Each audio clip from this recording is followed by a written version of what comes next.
ele teve contato com as pessoas que fizeram os primeiros movimentos negros aqui no Brasil, que foi a Frente Negra Brasileira.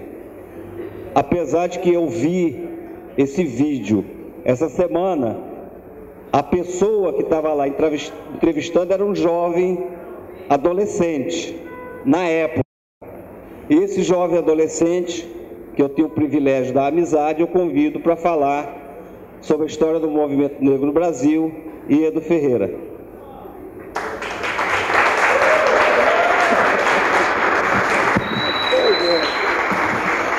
Eu estou aqui, meu filho. Eu vou de pé, você que sabe, a hora que você quiser.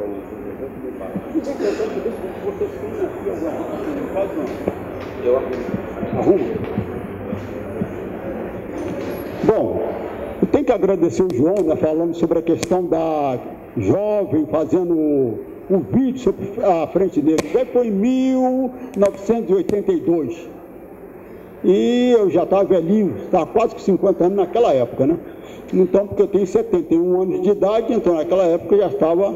Mas eu agradeço o João, né, que tem bom coração. Bom, eu fui convidado pelo João, aliás, antes de mais nada, para as pessoas que não me conhecem, meu nome é Iedo Ferreira, eu tenho 71 anos de idade e participo desse movimento, o movimento negro, pode-se dizer, desde que ele começou, porque ele tem um começo, até os dias atuais.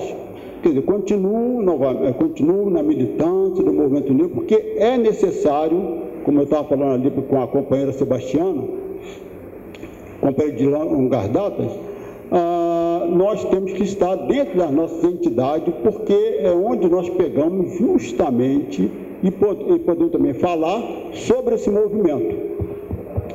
Então, uma das coisas que eu vou abordar aqui, eu sempre coloco, a história que, conforme colocou aqui, história negra, o João passou para mim a história do movimento negro, mas, na verdade, é a história do negro no Brasil. História do movimento negro, história dos movimentos de negro e outros mais, tudo faz parte da história do negro no Brasil. Por que a história do negro no Brasil? Porque o negro tem uma história, embora as pessoas pensem que não. Geralmente a academia não leva em conta isso, acha que o negro não tem história. Isso de vez em quando me faz lembrar Amílcar Cabral, o pai da nacionalidade guineense, né, que fez a luta de independência da Guiné-Bissau, e ele foi a um congresso que estava sendo realizado até em Cuba. E no congresso em Cuba, uma das questões que foi colocada foi que todo povo submetido ao colonialismo não tem história. Como todo povo submetido ao escravismo não tem história. Aí o Amílcar falou, pô, peraí, como é que nós, africanos, não temos história? Nós temos a história. Pode não ser contada, mas nós temos a nossa história. Mas por quê? É em razão de uma visão eurocêntrica, do qual a história do negro é da história do Brasil, de quem colonizou e quem escravizou no Brasil. Então, a história do negro é uma história que existe dentro da história do Brasil. Então, é o negro no Brasil. E por conta disso é que eu fui convidado para falar sobre a história do movimento negro. Antes de começar a história do movimento negro, eu vou passar ali pelo menos uma parte, a primeira parte, que vocês vão ter oportunidade de ver sobre o movimento negro.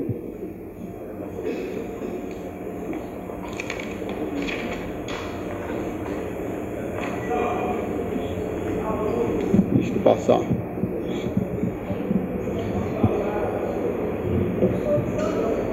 Muito bem.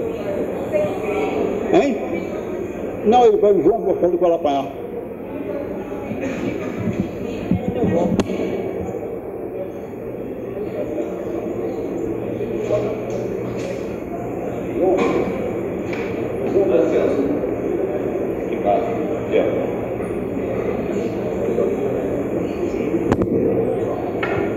Tá aí, isso, ótimo. Isso daí é melhor, né? Pô, daí a tecnologia já pode até pro João sobre isso.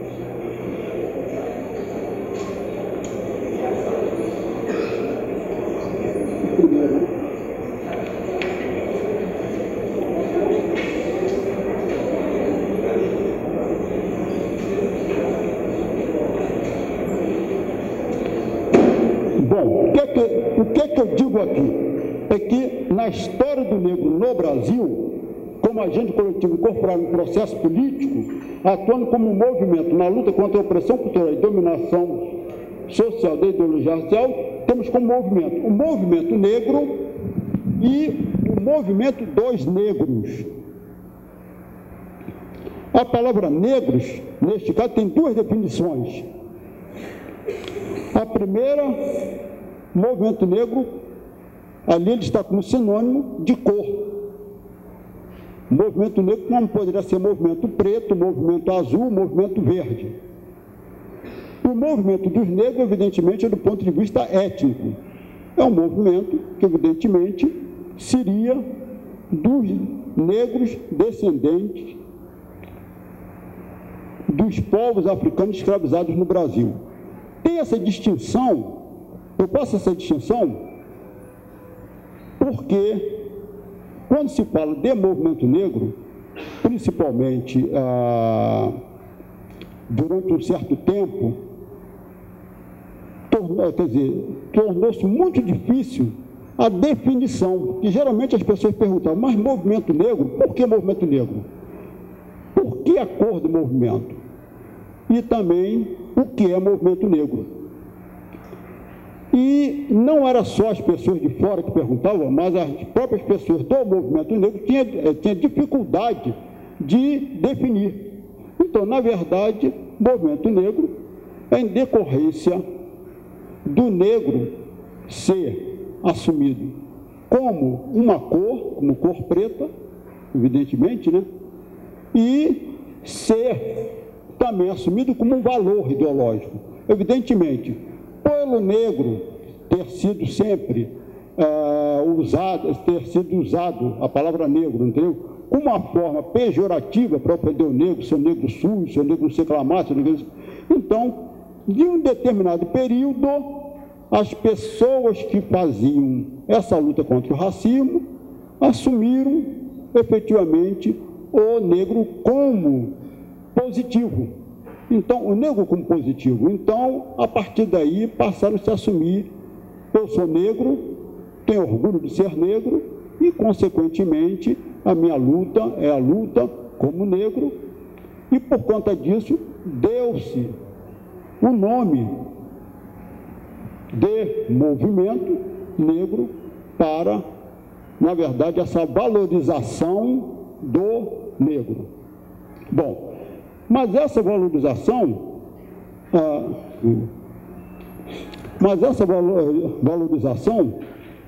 do outro.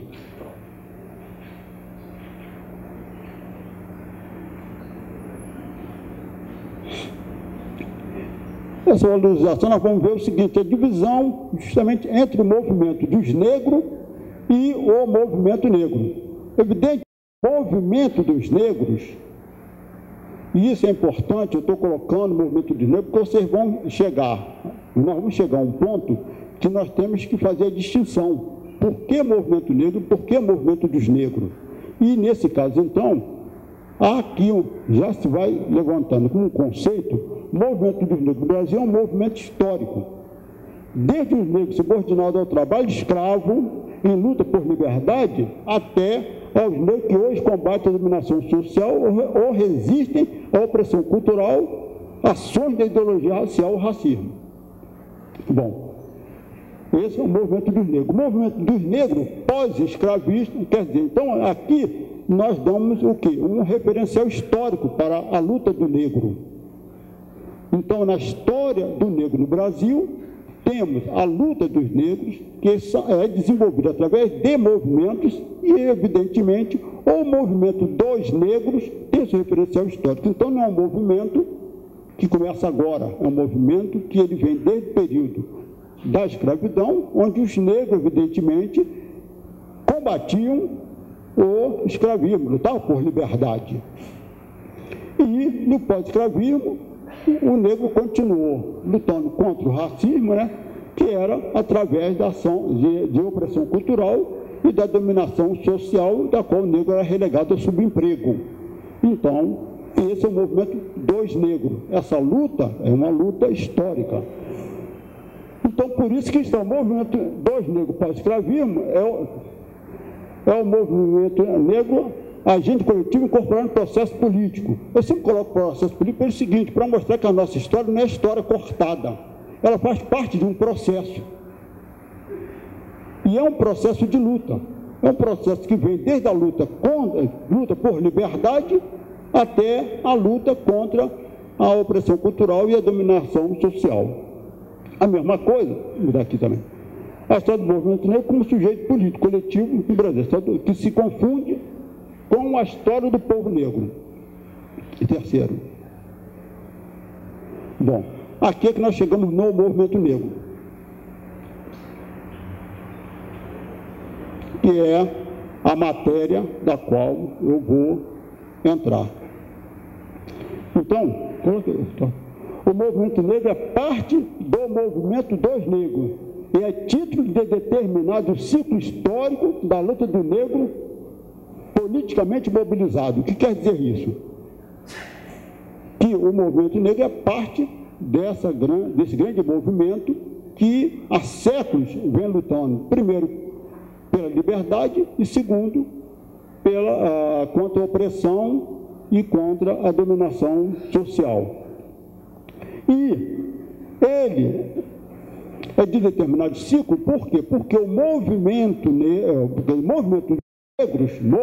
negros, ele tem seu ciclo histórico do pós-escravismo. Qual são os ciclos históricos do movimento dos negros no pós-escravismo? Ele vai ter, o primeiro ciclo histórico dele é da década de 30, depois vem a década de 70 até os dias atuais. São os dois ciclos históricos do movimento dos negros. O movimento negro vai ocupar e vai ser definido e vai titular esse segundo ciclo. Esse segundo ciclo é que se titula de movimento negro. E aí tem uma questão muito interessante, que é esses dois ciclos. O primeiro ciclo do movimento dos negros foi um ciclo onde, efetivamente, na década de 30, pela primeira vez, os negros contestam a sociedade racista. Na década de 30, os negros contestam a sociedade racista. E, evidentemente, eles lutam para se integrar na sociedade. Então, na verdade, ali estava sendo criada uma posição ideológica de contestar o racismo para se integrar na sociedade. Desde o escravismo até aquele momento, até a década de 30, com a fundação da Frente Negra, a posição ideológica dos negros era ser assimilado na sociedade e apenas a resistência cultural, ou seja, resistência cultural através das suas manifestações culturais.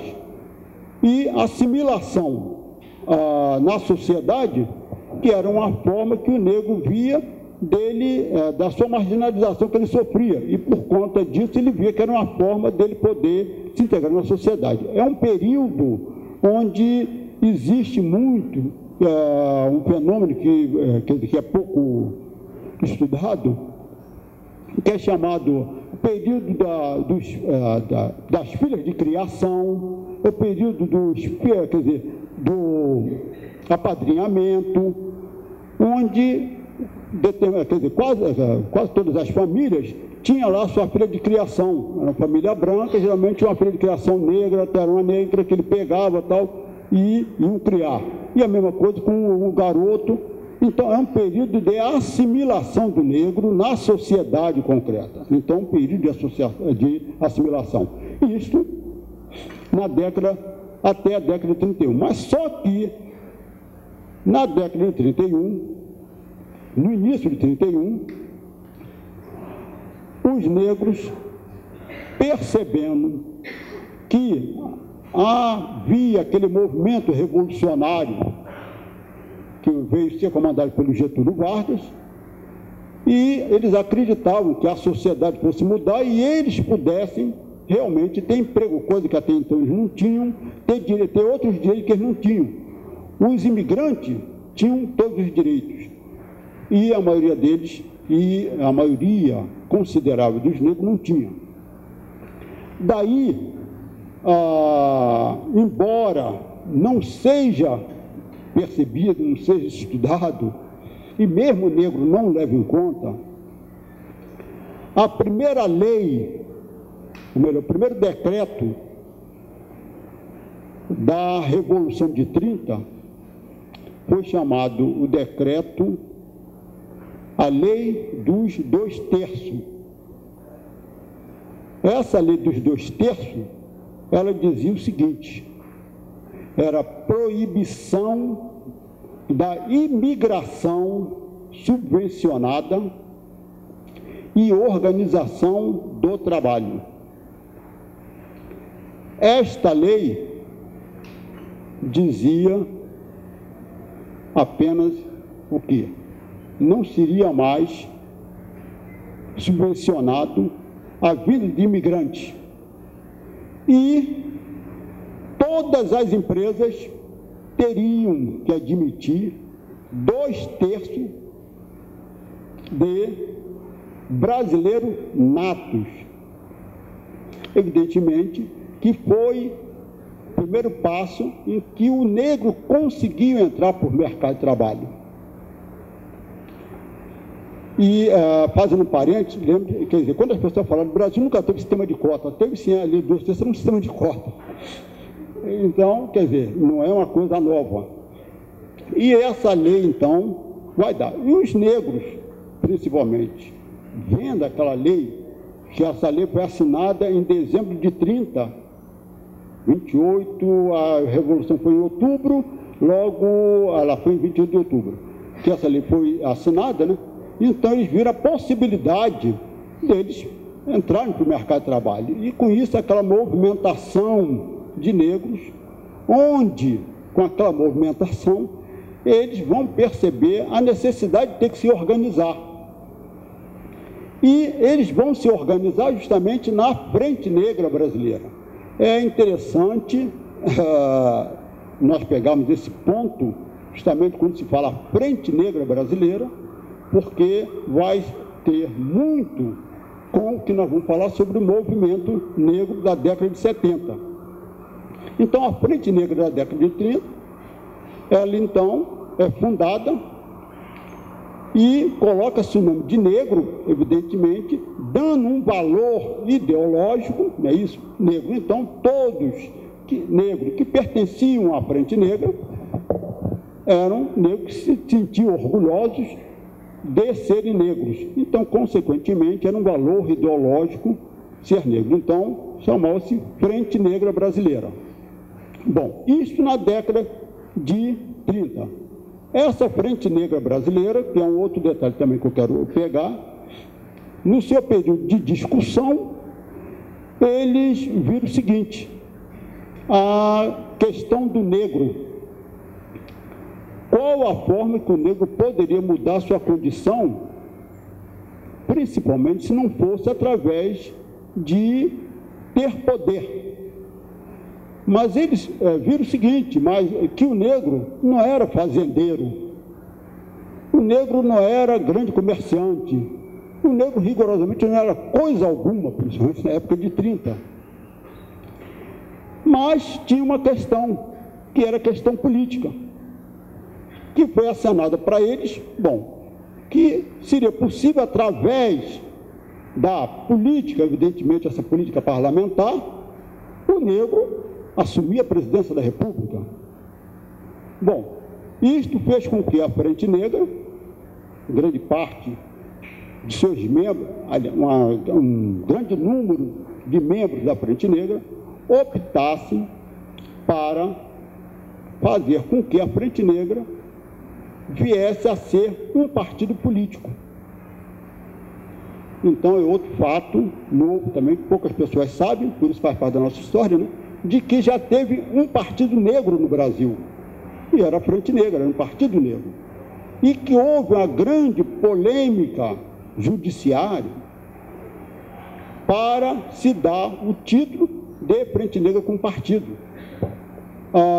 Toda essa polêmica encontra-se nos arquivos, evidentemente, do Tribunal Eleitoral.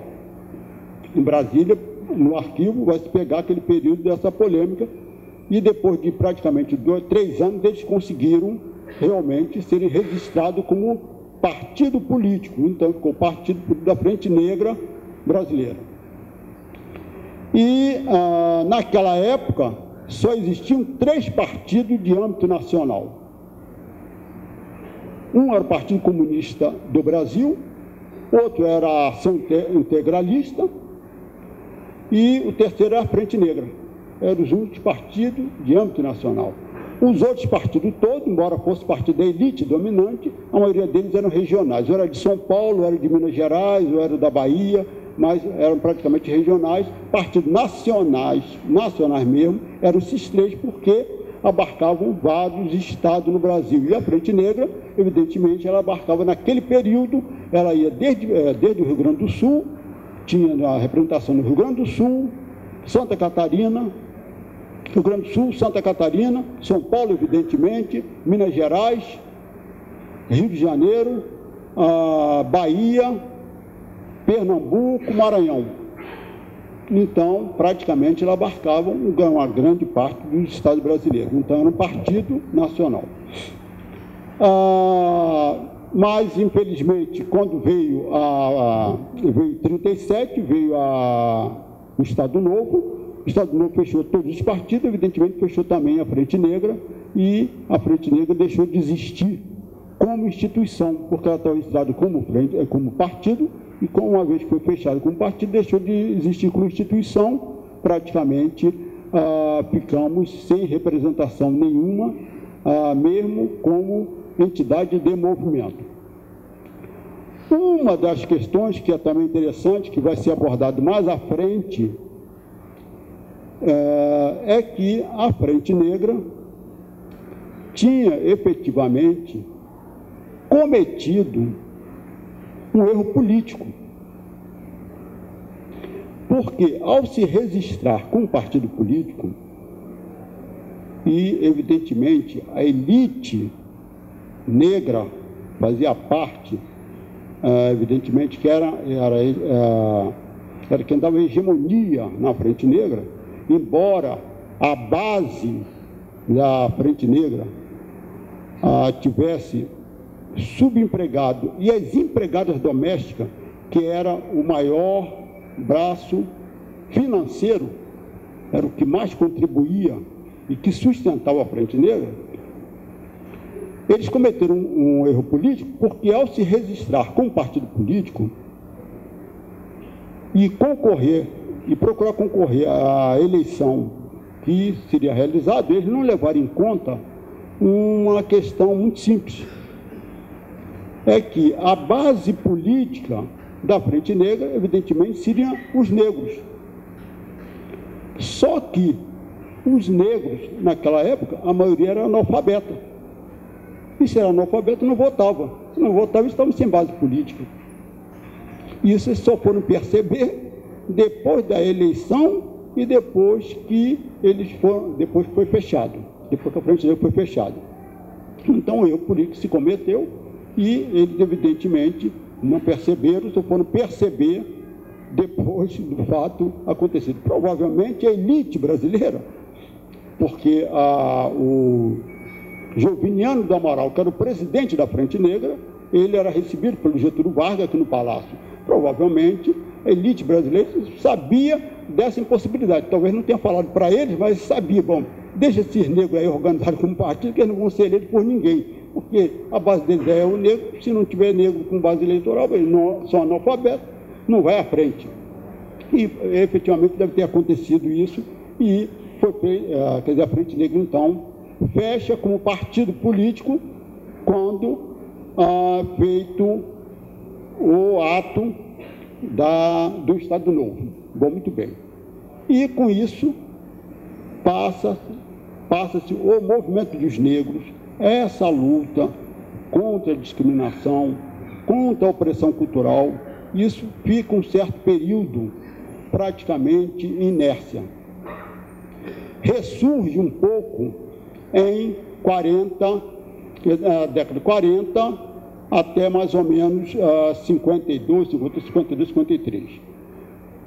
Ressurge isso tanto no Rio de Janeiro quanto em São Paulo, mas nos outros estados ele não ressurgiu conforme tinha acontecido na década de 30. Na década de 70, aí vai ressurgir novamente os negros, na década de 70, por conta do milagre brasileiro, milagre econômico brasileiro, que dizia a necessidade de mão de obra, o negro precisa, quer dizer, e como há necessidade de mão de obra, então está aberto emprego para todo mundo, e os negros, novamente, vão procurar se preparar para pegar os empregos que eram oferecidos. E, evidentemente, não vai dar tempo, porque o negro, quando ele vai se preparar, quando ele começa a se preparar, que é praticamente no início da década de 70, quando tem uma grande afluência de negros nas universidades, onde é a base do movimento negro dessa época, de 70, é evidente que o milagre brasileiro acaba entrando água, acaba sendo aquele negócio de se formar engenheiro operacional, um engenheiro de 3 anos, porque tinha necessidade de engenheiro, médico, não sei o que lá mais, e o negro, então, novamente se encontra realmente ainda no período de formação, mas não tem aquela perspectiva de que, uma vez saindo da universidade, ele vai encontrar emprego com facilidade, como se dizia no milagre econômico brasileiro. Então, quer dizer, é uma conjuntura nacional influenciando e que os negros, evidentemente, não conseguiram, não conseguiram entrar para o mercado de trabalho como se esperava. E, evidentemente, vai se movimentar na sociedade por conta do negro não ter emprego, então vai se formando novamente grupos de negros, entendeu? Em vários locais, e todos vão começando, daqui a pouco começa um a encontrar com o outro, percebendo que o problema era o mesmo, e daí vai se aflorando mais ainda esse movimento de negro que passa a ser observado, que não é só aqui no Rio de Janeiro, mas também em São Paulo. Então, viaja para São Paulo, encontra-se a mesma movimentação. E vê em Minas, a mesma coisa, vê no Rio Grande do Sul, e vai se observar que realmente em todo o Brasil os negros estão se movimentando, porque estavam se achando praticamente iludido com aquele milagre brasileiro, milagre econômico brasileiro, que não deu emprego para ele da forma que ele esperava. E ele, então, já estava, pelo menos, com a sua formação, quer dizer, já estava na sua linha de formação, e que, evidentemente, ia terminar o seu curso universitário e não ia conseguir emprego. Então, este movimento, esta movimentação da década de 70, ela vai ter o nome, essa movimentação, de movimento negro. Por isso que eu coloco, este é o segundo ciclo da movimentação dos negros. Então vai ter o nome de movimento negro. Nesse movimento negro da década de 70, então os negros vão procurar se organizar através das suas instituições que eles vão criar. E então começa a ter um fenômeno interessante, que era o movimento da década de 70, que só considerava sendo de movimento negro quem fosse a entidade, instituições criadas dentro daquele movimento. E nós percebimos, naquela época, né, que já existiam negras, mas que este movimento negro da década de 70 não consideravam as negras como de movimento negro. Era o caso do Renascença, era o caso do aristocrata em São Paulo, era o caso das irmãs do dito, dos homens pretos, não eram consideradas como de movimento negro, embora elas fossem negras. Então, daí é que há essa separação entre movimento dos negros e movimento negro. Evidentemente que essas entidades, muito mais antigas do que esse movimento negro da década de 70, essas entidades, como as Irmandades São Benedito, tanto aqui do Rio, quanto de São Paulo, quanto dos outros estados, evidentemente, muito mais antigas, elas já vêm desde a época da escravidão, ainda assim, fossem entidades de negros, elas não eram consideradas como movimento negro de 70. Então, esse movimento da década vem novamente criando suas instituições, e ele vai ter a diferença do movimento de 30 que criou a Frente Negra, porque esse movimento da década de 70, ele vai dar nome a uma das suas entidades que ele cria como movimento. Daí foi criado, em 78, o Movimento Negro Unificado, que durante muitos anos deu confusão para as pessoas, porque as pessoas ficam pensando, bom, mas se é um Movimento Negro Unificado, por que tem as outras entidades? Elas não são desse Movimento Negro Unificado? E realmente as pessoas não entendiam. E daí você vai observar o seguinte, por que razão? Aí vamos ver o seguinte, dois fatos históricos podem explicar o movimento negro, o título movimento negro para essa movimentação de negro da década de 70, como também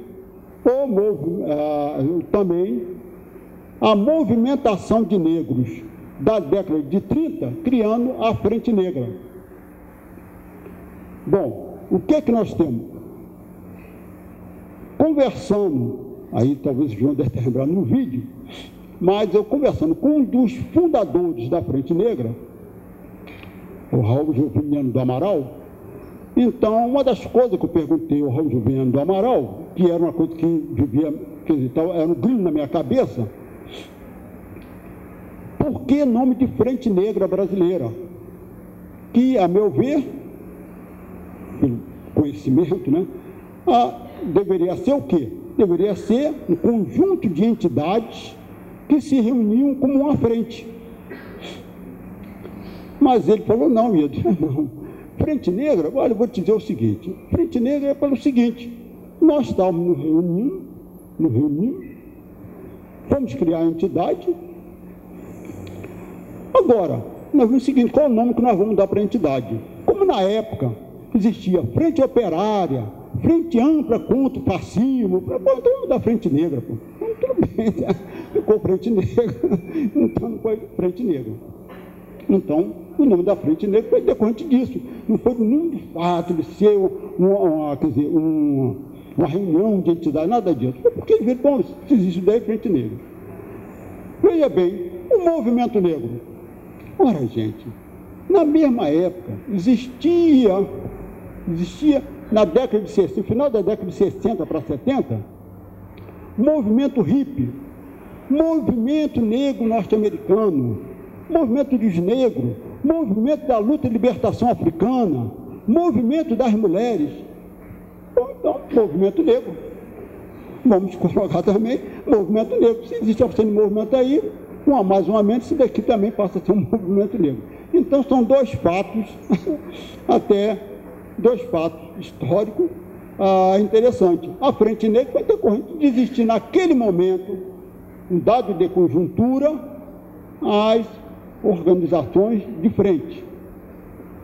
E, na década de 70, um dado da conjuntura, existiam os movimentos. Então, movimento negro e movimento e Frente Negra.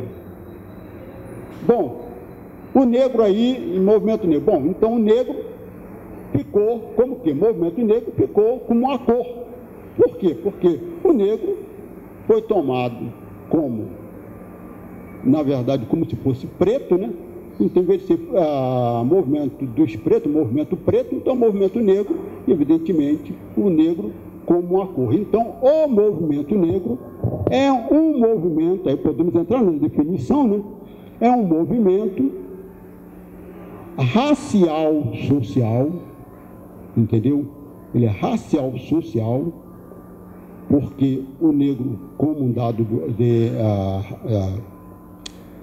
da ideologia racial, e tem inserção na sociedade. Este movimento negro, como a Frente Negra, ambos são, a Frente Negra é uma instituição, o movimento é um movimento, ambos são de elite negra, evidentemente. Então, tanto a Frente Negra era de elite, evidentemente cometeu seu erro político, por influência da elite negra, como o movimento negro da década de 70, o movimento de elite.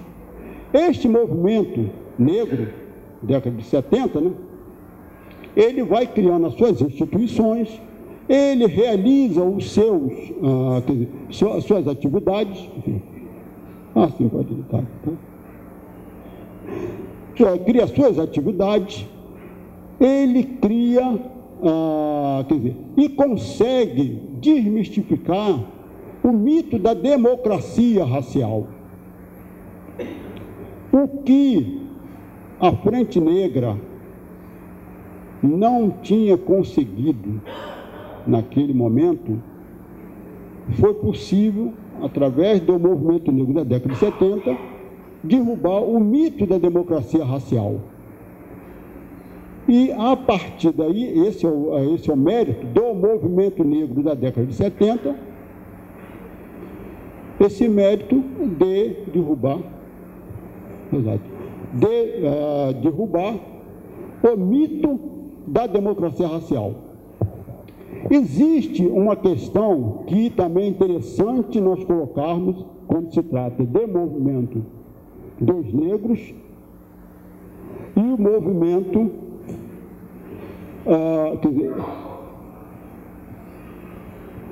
e o movimento negro.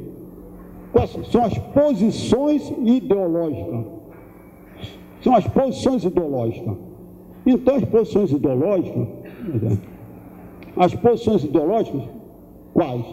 Nós vamos observar, podemos então aprofundar o estudo nisso, de que a assimilação social e a resistência cultural, caiu o óculos, João, e a resistência cultural foram posições assumidas pelos negros até a década de 30. Até a década de 30, o negro queria ser assimilado na sociedade.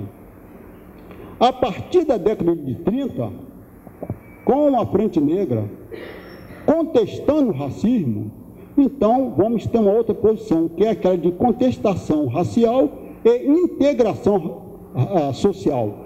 Então passa a vir a posição ideológica de integrar-se na sociedade, integração na sociedade.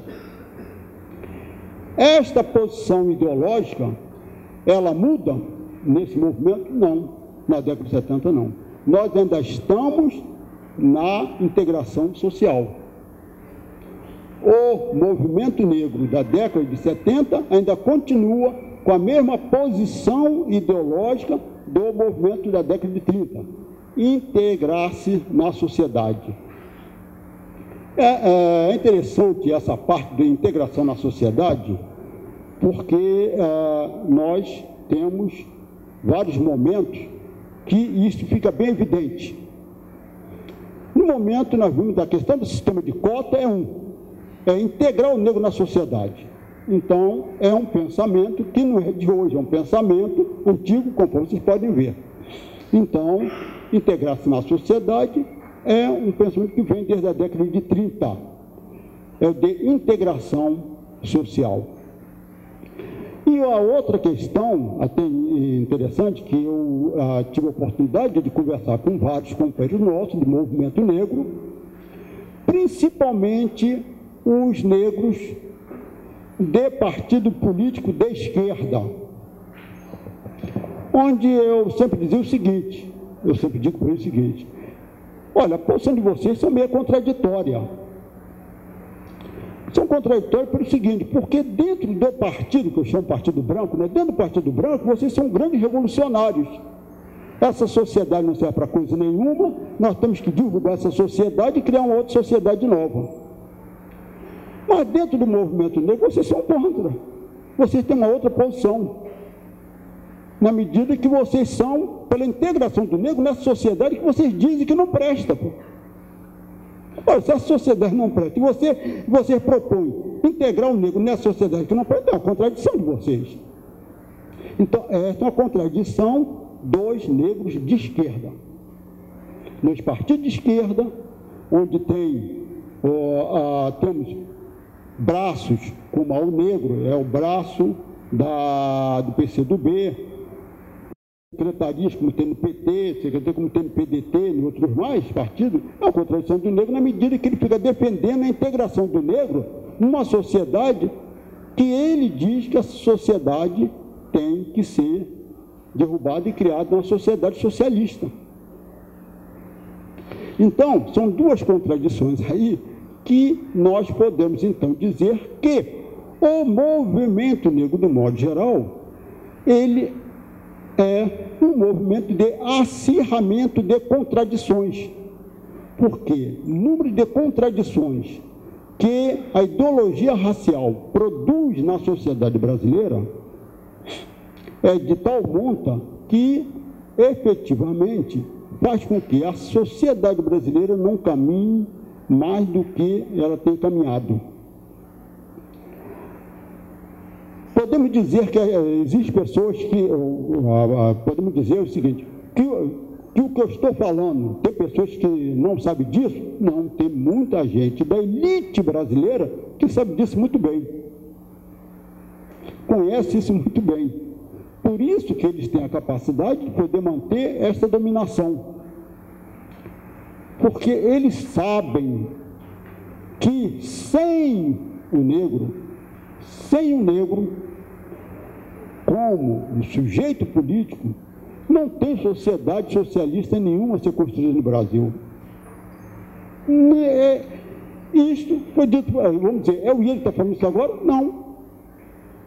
O Gilberto Freire já falou isso anos atrás. Sem o negro, meu amigo, sem o negro, não tem sociedade socialista certa no Brasil. Então, e o Gilberto Freire era um intelectual justamente da elite brasileira. Então, eles estudaram muito bem para saber os seus instrumentos de dominação. Então, para ele, isso era coisa tranquila. E o que acontece com esse movimento negro? Esse movimento negro, evidentemente, o processo dele, eu considero o processo do movimento negro esgotado em 1991. Olha, quando a gente dá uma data, quer dizer, dá uma data, não é que as coisas aconteçam realmente rigorosamente no dia 15, não sei o que lá, das contas, tal, não. É evidente que tem um processo. Ele já vem num processo de esvaziamento, e que, em determinado momento, passa a ser uma referência. Por que eu coloco em 91?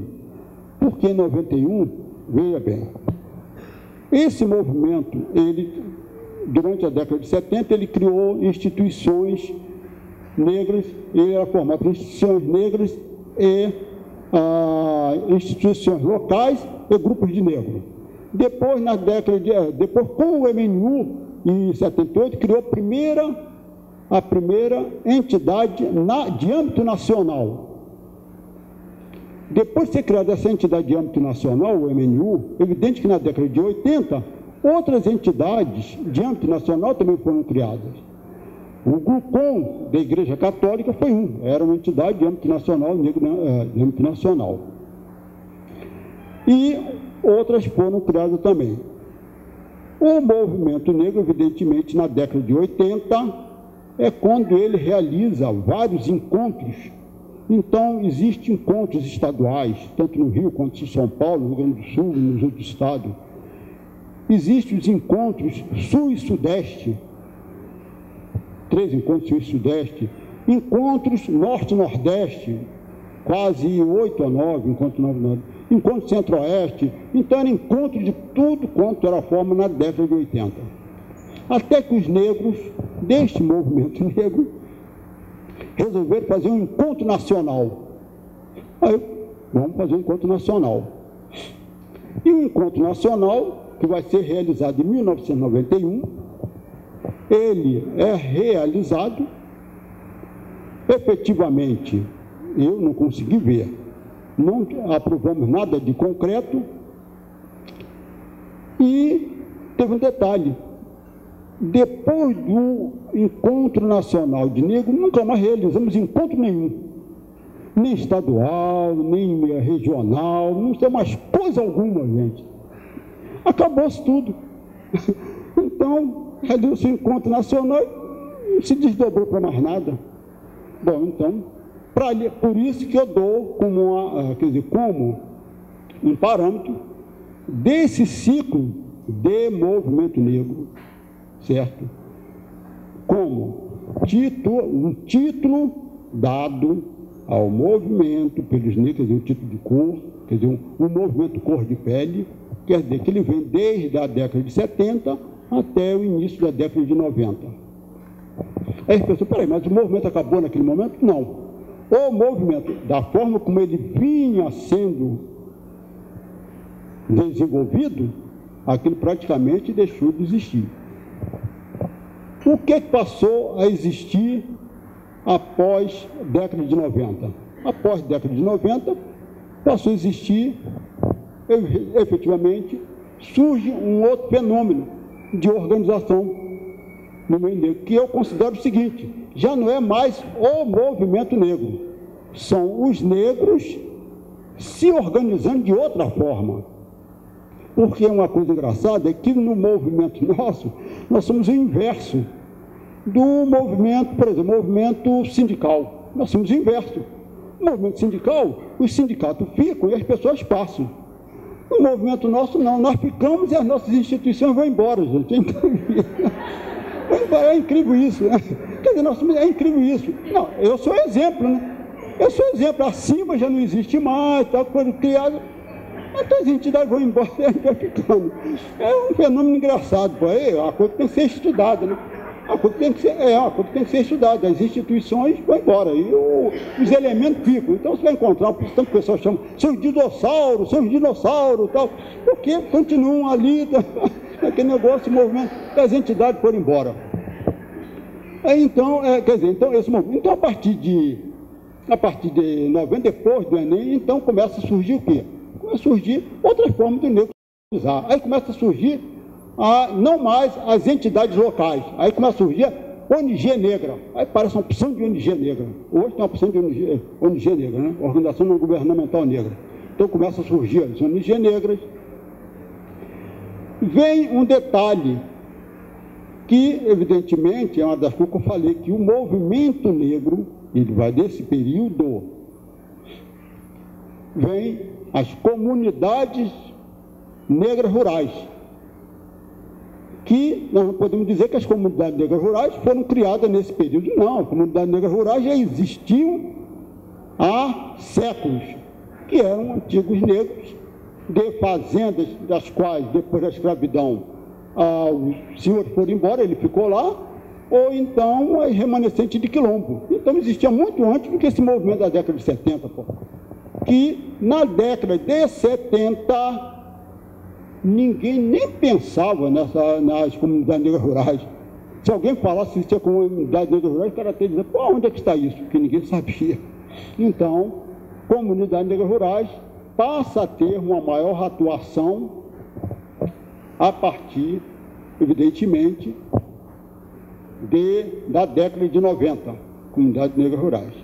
Um outro detalhe também que vai surgir também, são os sindicalistas negros, que na década de 70, os sindicatos, década de 80 praticamente, os sindicatos questionavam justamente os negros estarem organizados, porque dentro daquele pensamento, de um pensamento marxista, né, eles diziam o seguinte, pô, peraí, e eu tive muitos companheiros, né, falando isso para mim, né, até porque eu, quer dizer, na minha juventude eu fui do Partido Comunista, então mantive muitas relações com meus companheiros, aquele negócio todo, e muitos diziam, pô, peraí, Edu, pô, esse negócio do movimento negro, pô, daí, esse negócio do movimento negro aí vai realmente dividir a classe operária. Pô, não pode existir isso. E, bom, mas a realidade está forçando a isso. As coisas só acontecem porque realmente a realidade existe. Por quê? Existe movimento negro. E eu cansei de falar para ele, bom, vem cá, se nós estivéssemos falando, vamos criar um movimento abolicionista, aí você podia dizer, pô, é um absurdo, não tem mais escravidão, pô. Claro, e nós não conseguiríamos criar, porque nós ficamos somente 2 ou 3 falando nisso, porque nem os negros não querem, porque movimento abolicionista, não existe mais escravidão, você está maluco, pô. Então, evidentemente, não seria criado. Se foi criado o movimento negro, é porque existia alguma coisa que dava razão para ser criado o movimento negro. Não, efetivamente criava, e não dividia a classe operária, pelo contrário, colocava e coloca a principal contradição no Brasil, porque o negro consegue colocar, dentro da linguagem marxista, qual é a principal contradição no Brasil. E a principal contradição no Brasil não está conforme, às vezes, o partido de esquerda pensa, é entre a classe operária e a burguesia.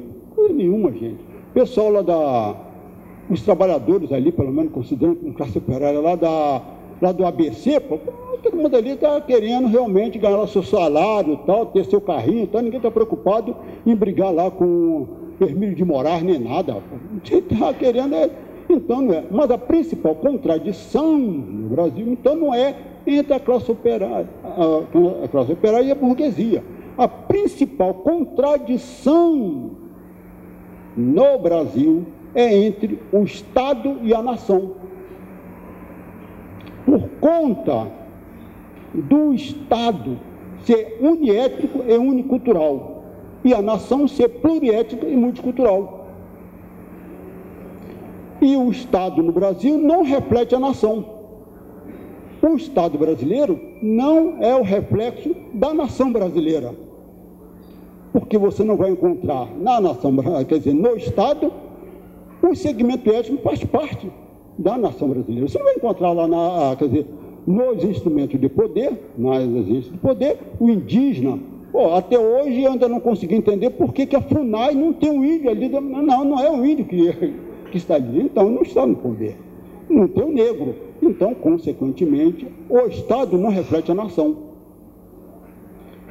A África do Sul, que era o apartheid, pior do que o Brasil, aquele negócio todo, pô, hoje o Estado reflete a nação.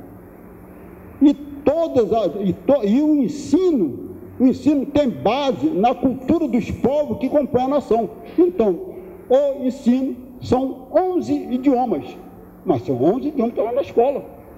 Pô, tem que refletir a nação, pô, não pode ser diferente. Então, o reflexo da nação. Então, a principal contradição está justamente nisso, entre o Estado e a nação.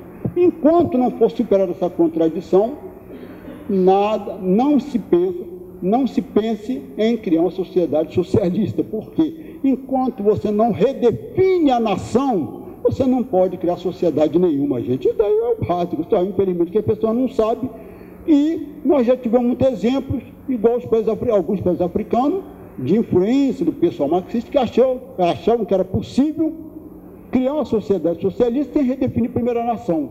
Isso deu para Angola 21 anos de guerra civil. e acabou não se criando a sociedade socialista que se queria. Bom, mas daí é uma outra parte da história, que faz parte também da história do negro. Então, nesse período de 91, então termina praticamente, quer dizer, este movimento, esse modelo de movimento, praticamente, ele tem o seu ciclo de organização praticamente encerrado. Quer dizer, a posição ideológica continuamos sendo pela integração do negro na sociedade, continua a mesma posição ideológica. Até chegar a um ponto de podermos então superar esta posição. A partir do extrato, comunidade negra rural quilombolas. Então, quando os quilombolas passam a vir para o meio, para serem conhecidos, para vir participar, para ter essa participação, evidentemente você vai observar que vai existir um movimento negro urbano e um movimento dos negros rurais. Aliás, movimento dos negros rural e movimento negro urbano. Só que, a grande diferença, esse movimento negro urbano é um movimento de elite, esse movimento negro rural é um movimento de massa da população negra. E esta elite negra não procura ter nenhuma inserção nesse movimento. Não procura ter inserção nenhuma.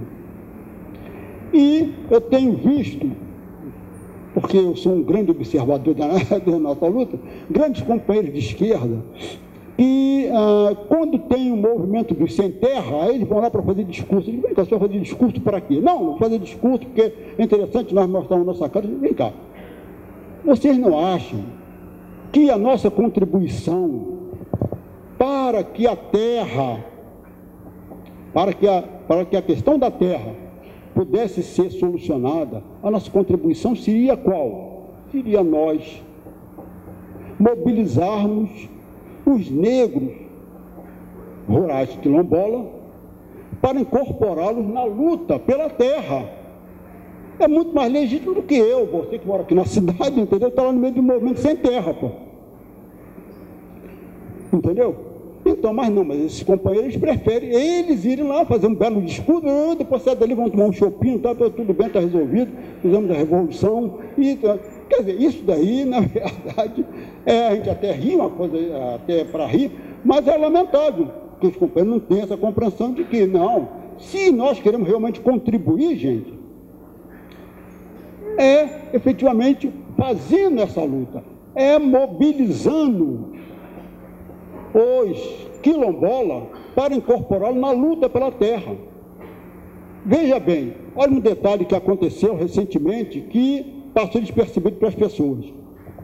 Qual foi?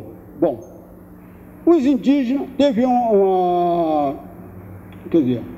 nação indígena que falou, bom, nós vamos dar apoio aos sem terra. Então vocês vão ver o seguinte, então o que é que vai ter? Então o indígena falando, indígena.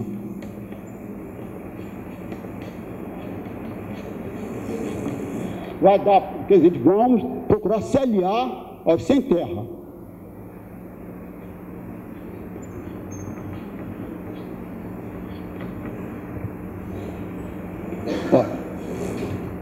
Vocês vão observar o seguinte, os indígenas é um número muito diminuto, evidente que é um número pequeno, eles vão realmente, pela demarcação da terra deles, eles têm que, quer dizer, mobilização, mas eles, como expressão política, é realmente um número pequeno. Embora eles tenham terra e a terra deles sendo demarcada. Os sem terra não tem terra. E por conta de não ter localização, eles têm dificuldade de espaço territorial. Quem é o elemento unificador desses dois? Evidentemente, a terra, através do negro quilombola. Porque o negro quilombola tem terra, tem o maior número de pessoas, E tem também a expressão política, que aliado com este movimento, com essa elite urbana, evidentemente, na luta pela terra, você realmente cria um grande ambiente de luta política no Brasil. Mas essa elite não pensa nisso. Quer dizer, uns anos atrás, só para contar uma historiazinha rápida, há poucos anos atrás,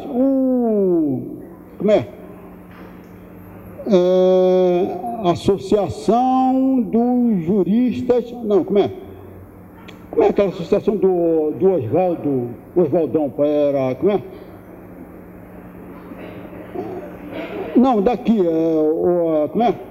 Ordem dos Advogados Brasileiros, não é a Ordem dos Advogados do Brasil, não, Ordem dos Advogados Brasileiros. Eles fizeram o seguinte: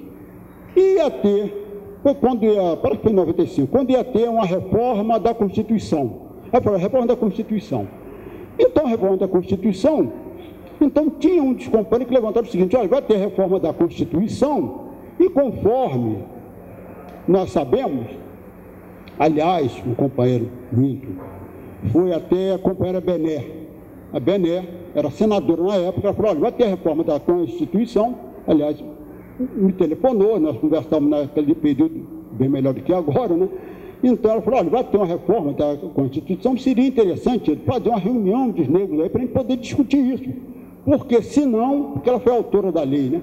Então, senão, esses latifundiários vão derrubar aqui essa lei, porque ela está na disposição transitória, é fácil de derrubar. Então, fazer a reunião. Bom, então foi possível, nós fazemos uma reunião, reunimos uma negrada grande, chamamos todo mundo de movimento, para a Ordem dos Advogados Brasileiros, chega lá então discutir. Bom, gente, vamos lá discutir.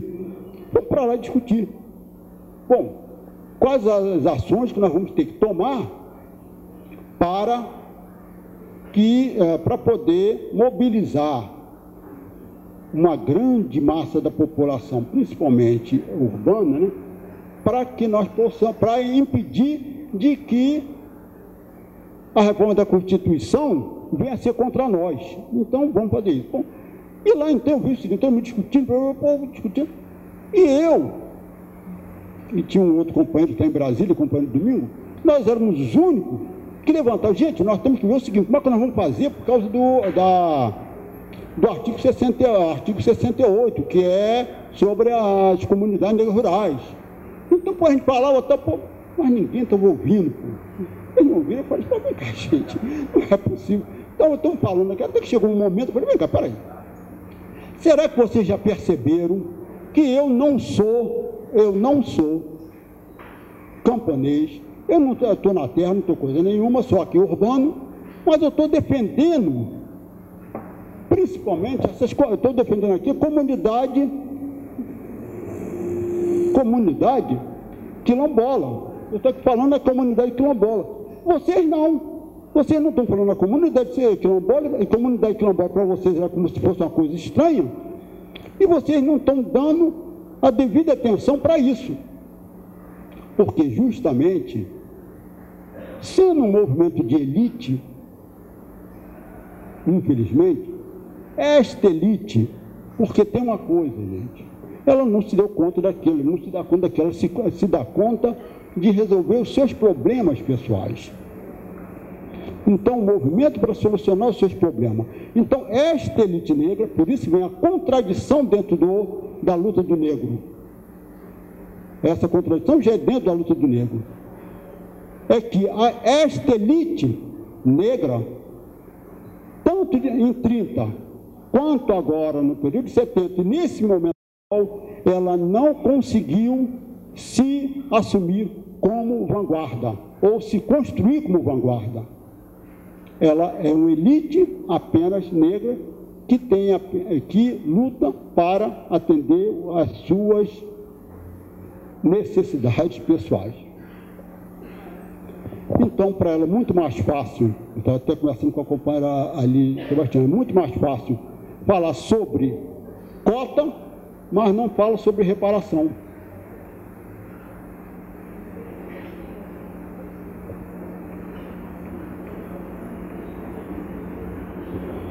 Eu não falo sobre reparação, que é um conceito a ser construído muito mais forte do que a cota, porque a reparação ela tem base na história,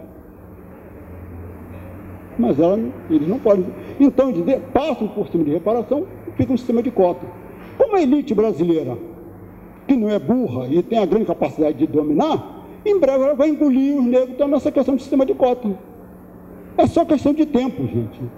Daqui a pouco, aí diz lá para mim, não, para essa bobagem, já está resolvido, está pronto, acabado. Então, esta elite, esse movimento negro, década de 71, que começou a se fragmentar, não mais o movimento negro, mas os negros começaram a se organizar de outras formas, sindicalistas negros, quilombolas, tem hoje Fórum das Mulheres Negras, tem articulações, tudo isso daí, a partir de 91, então, é o que nós temos hoje. E o que é que aconteceu agora, que estou até para terminar, é o quê? Os desafios acabaram não, se somaram consideravelmente. Indígena, comunidade e tal, tem que ser solucionado isso daqui. Nós vamos ter que solucionar. Tem que ser solucionado. Reparação. Tem que discutir. Porque reparação, veja bem, é bom colocar isso daqui da seguinte forma, olha só. Houve a Conferência Mundial contra o Racismo em 2001. A Conferência Mundial, estava escrito aqui, Conferência Mundial contra o Racismo, a Discriminação Racial, a Xenofobia e Formas Correlatas de Intolerância. Esse era o nome. Essa conferência, ela foi chamada pelos países da ONU, principalmente, um deles foi Cuba, outro foi a Argélia. Alguns países procuraram realizar essa conferência mundial. Foi considerada a terceira conferência mundial contra o racismo. Essa conferência mundial contra o racismo, os estados nacionais não tinham pretensão nenhuma de discutir o racismo em si, o racismo como fim em si mesmo. Eles foram lá para discutir reparação. Então, na conferência mundial que foi discutido, na oficial, foi discutido por reparação. Então, os estados nacionais discutiram reparação. Os Estados Unidos não gostou, não queria discutir aquilo, foi embora. Israel, que não estava a fim de reparar os palestinos, também se mandou, foi embora. Então, a discussão de reparação se deu justamente onde? Na Conferência dos Estados Nacionais. E na conferência paralela, onde tinha as ONG negras, nós ficamos discutindo o racismo como fim em si mesmo. Por isso que nós ficamos discutindo o racismo, porque é discriminação, porque o negro vai ser discriminado. Pô, gente, esse papo já não dá para levar muito tempo, já está fora de foco. Consequentemente, quando a conferência oficial foi posterior, né? Quando a conferência oficial coloca a questão de reparação e discute, evidentemente, a grande delegação negra brasileira não tinha sequer nada, noção de que era isso, gente. Até hoje ainda tem gente que foi lá na Conferência Mundial e diz, não, nós discutimos isso. Eu digo, aonde que eu não vi? Não discutimos, nem antes nem depois. É prova quando nós fizemos, nós fomos fazer uma conferência, a Companhia Benéia ficou responsável por fazer a Conferência Nacional, PPP. Então, uma das coisas que nós levantamos é o seguinte, gente, nós temos que discutir reparação. Pô, para quê? Pô, eu praticamente fui triturado. Pô, que reparação, coisa nenhuma. Pô, então vamos discutir outra coisa, depois se discutir outra coisa, se discutir reparação. Quer dizer, então não se preparou porque não se tinha interesse de se discutir isso. Porque as ONG norte-americanas não queriam discutir a reparação. Quer dizer, as ONG norte-americanas, nós negros, porque as negras discutiam a reparação. Mas a ONG, tipo Fundação Forra, outras mais, não queria discutir, porque o governo americano não queria discutir reparação na conferência. Então, nem as americanas, nem muito menos as europeias. Quiseram discutir reparação. Então, elas não incentivaram para que as ONG negras brasileiras discutissem reparação, elas não discutiram. Bom, conclusão, não se discutiu isso, ficou-se justamente com essa lacuna. E hoje isso daqui constitui uma questão que nós temos que resolver, porque reparação é uma questão de conceito, e nós vamos ter que formular o conceito de reparação. Nós temos que fazer isso por conta de nós termos ultrapassado justamente todo esse processo político que vai se desenrolando, conforme eu coloquei, que nós fazemos parte de um processo político. Esse processo político, hoje, eu tenho sempre colocado o seguinte: as condições, dentro da teoria, as condições objetivas, elas estão adiantadas. Nós temos hoje reparação como meio, porque é um movimento de massa. Nós temos o objetivo que nós temos que discutir um projeto, nós conseguimos levantar onde está a contradição no Brasil. Pô. Então, conseguimos levantar vários elementos. Então, esses elementos todos nos dão condições, nós podemos formular melhor a nossa luta. Então, dá para fazer isso. Só que as condições objetivas, elas estão realmente amadurecidas. Agora, os fatores subjetivos, nós que somos os sujeitos da história, esse não. E fatores subjetivos no sujeito da história é a consciência, não tem consciência nenhuma, vontade política, ninguém está com vontade política para fazer coisa nenhuma, entendeu? Organização, ninguém quer se organizar para nada, entendeu? E perseverança na luta, ninguém quer realmente perseverar, cada um quer resolver o seu problema de imediato e acabou. Então, consequentemente, o negro como sujeito político está fora. E a elite brasileira não se consegue se constituir como vanguarda. Consequentemente, se ela não consegue se construir como vanguarda, está fora. E isto dá um atraso nessa luta aqui e dá um atraso em todas as outras lutas que possam ter no Brasil. Só para concluir, eu quero dizer o seguinte: provavelmente, o ano que vem, deva ser realizado uma conferência nacional. Provavelmente, parece, o CEPIR quer chamar a conferência nacional. Uma das coisas que eu coloquei para os companheiros do CEPIR, eu falei, companheiro, veja bem, nós estamos cheios de questões para resolver. A única coisa que resolve para nós agora, seríamos nós chamarmos um grande congresso de todos os negros para discutirmos todas essas questões e colocarmos elas realmente na pauta da nossa luta. Sem um grande congresso para reunir todos os negros, não se resolve, porque não é a coisa saindo da minha cabeça que vai direcionar as pessoas para isso. Isso daí existe discussão, nós temos que formular esse conceito. E temos também que formular o conceito da qual foi criado, igual o CEPIR, que é de promoção da igualdade racial, que eu gostaria que vocês dissessem o que vocês entendem como promoção da igualdade racial e étnica. Vocês vão ver que não é uma coisa como está se querendo colocar.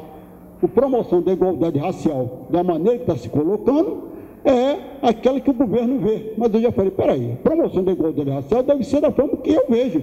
O que para mim corresponde à promoção da igualdade, que pode não ser a mesma coisa que seja para ela pode ter outro conceito de promoção da igualdade. Pô.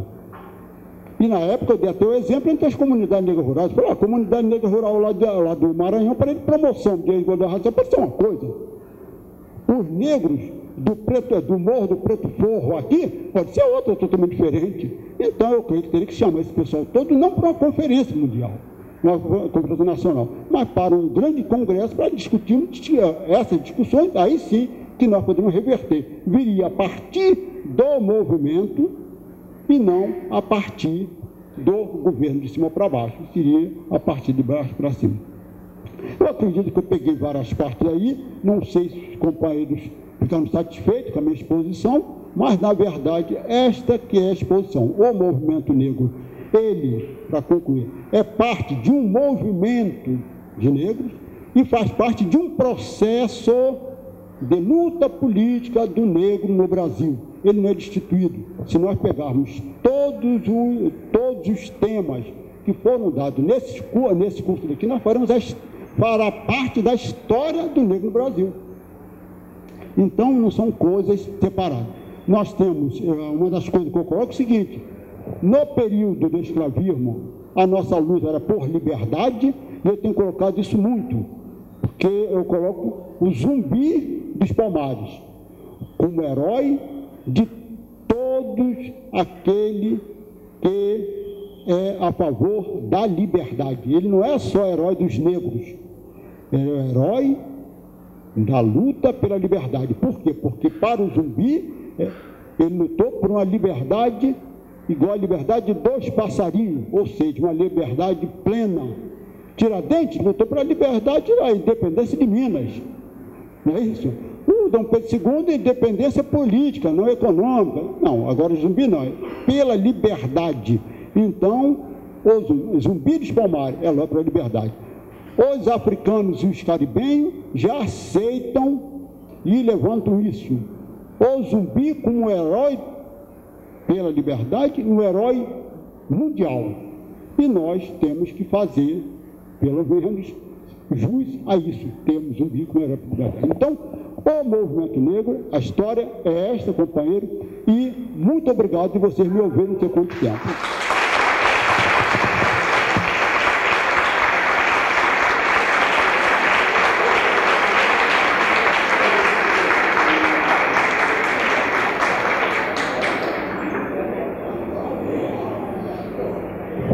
Gente, ele não leu isso em lugar nenhum, ninguém contou para ele viveu tudo isso, ele olha no movimento negro no Brasil.